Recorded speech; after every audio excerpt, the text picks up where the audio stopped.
Hi, everyone. This is acyuta-bhava from Nightlight Astrology, and happy new moon in Taurus. So this is a really special new moon because it's happening as the sun and the moon get together in the early degrees of Taurus, where the moon is exalted, and also the sun is moving into what is called an engagement, a conjunction, but within 3 degrees of Uranus in the sign of Taurus.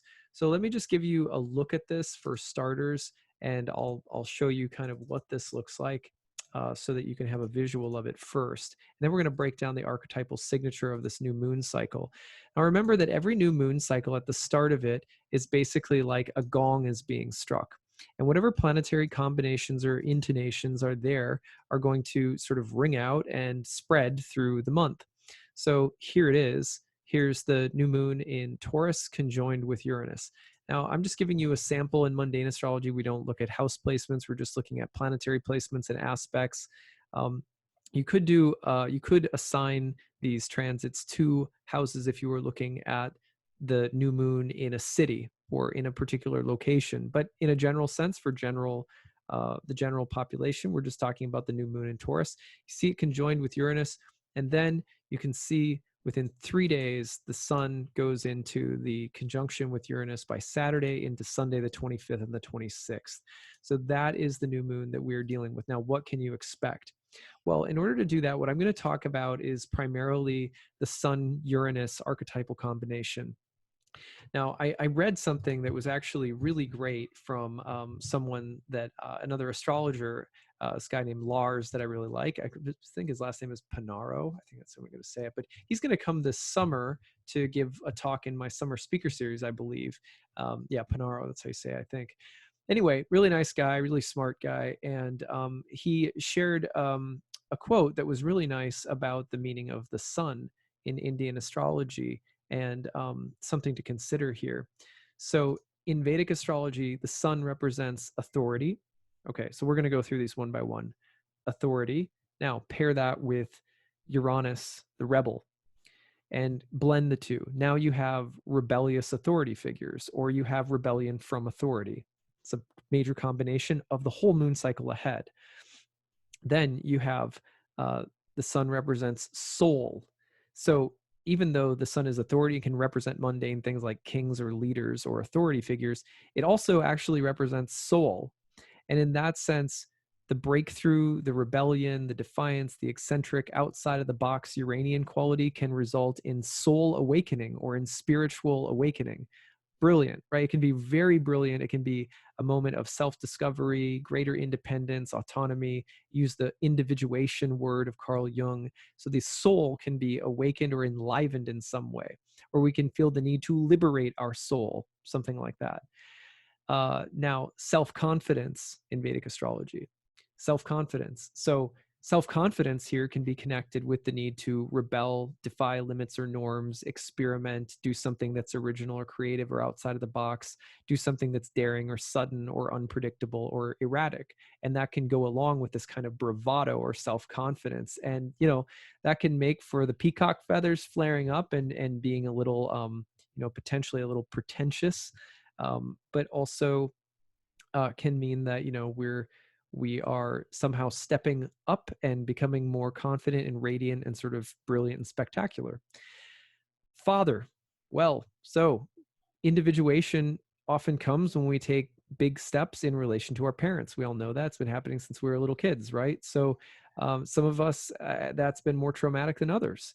And yet, when it comes to paternal karma, Uranus sun can liberate us from paternal karma, or there can be events that happen that liberate us from an unhealthy relationship to a father, or some unhealthy pattern that we've taken up that's connected to our fathers. It can also mean that there are erratic or unpredictable events, even accidents sometimes involving one's father. I've seen that too many times to not say anything. Sorry if it sounds a little dark. It's just true though. Also, the king or the ruler or the CEO, anything that represents the leader of something can be challenged, or a leader can suddenly act in an innovative and original way. Now, let's see, fame. So suddenly there can be sudden unexpected events that grant fame or that lead to greater fame. And that can actually happen really sort of suddenly, and oftentimes because of something that's erratic or, really creative but unusual. success. There can be sudden breakthroughs that lead to overnight success or popularity. Importance in one's social circle, the sun. So there can sometimes be ways in which we're rebelling from the norms of different social groups that we're a part of when Uranus and the sun get together. And this is a new moon that's coming together, but I'm just going with the solar themes in particular, since the sun is going right into the conjunction with Uranus right after the new moon. Career life and life path or sense of ambition in the world. There can be radical changes, innovations, epiphanies, aha moments, breakthroughs, but also sudden, unpredictable events that change our life course or our career path quite dramatically.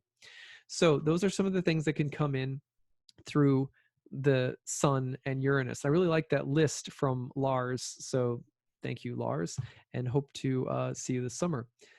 Meanwhile, there's also sometimes a kind of impatient and willful quality. The ego can get a little inflated, but it can also be about moments of real genius. And there can also be sometimes accidents involving the head or the eyes, weirdly enough. So be careful of that. There can also be sometimes an inability to cooperate, my way or the highway, hyper independence, hyper, self-focus, not always a good thing.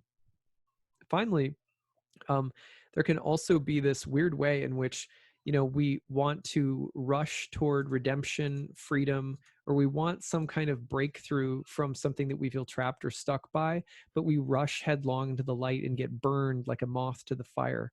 So if you've ever seen this movie that came out, I think it was last fall, it was called The Lighthouse.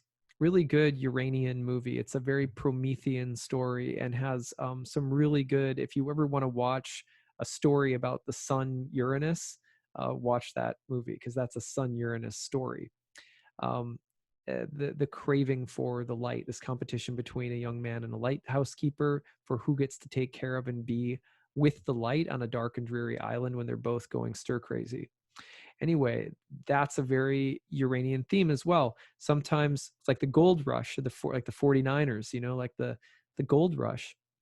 Sometimes we want revolution, or we want spiritual bliss or liberation, and we want it so quickly that we will do just anything it takes.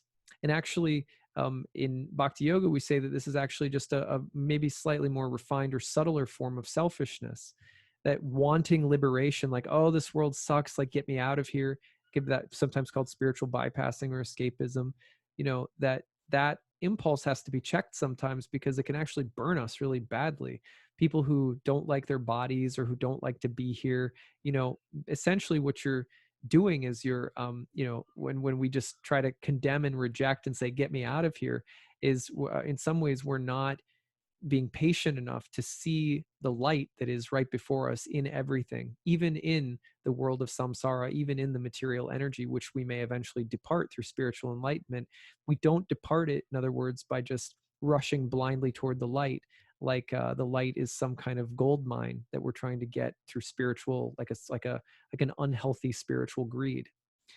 Now, there is a kind of greed for spiritual life that develops, a hunger, we should call it, even better than greed. But the Bhakti scriptures actually call it a greed, when there's nothing that you want to do but love and serve the divine.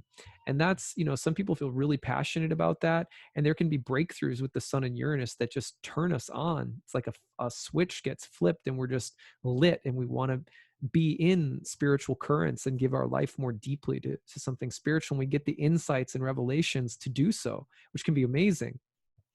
But it's a fine difference between that and being like, I don't like what I'm dealing with, so how can I escape as quickly as possible and get to the bliss, and mistake that kind of urge or impulse for spiritual growth. Spiritual growth requires us to be patient and deeply accepting of the natural process and unfoldment of our awakening.